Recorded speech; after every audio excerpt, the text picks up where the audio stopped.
Marami ang nag-react at nagyabang sa kanilang natapos na training dahil sa video na ito na nasa inyong mga screen. May nagsabi dito at nagyabang, "Bisok, almusal lang yan sa army.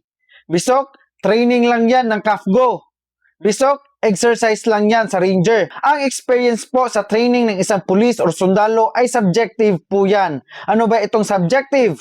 I-explain po natin sa mga nag-react baka hindi po nila alam. Ang salitang subjective po ay hindi po mame-measure sa numero dahil nagsasabi po ng nararamdaman o emosyon ang isang tao kung paano niya tinapos ang training or pagsasanay. Ang training po ay hindi po natin masasabi na madali lang, lalong-lalo na kung nagsakripisyo po ang isang tao upang magsanay at matagumpayan na matapos ang isang napakahirap na training.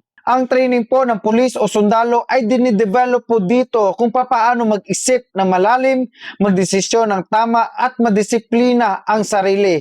Hindi po yung nagtitraining ka upang lumaki ang iyong ulo.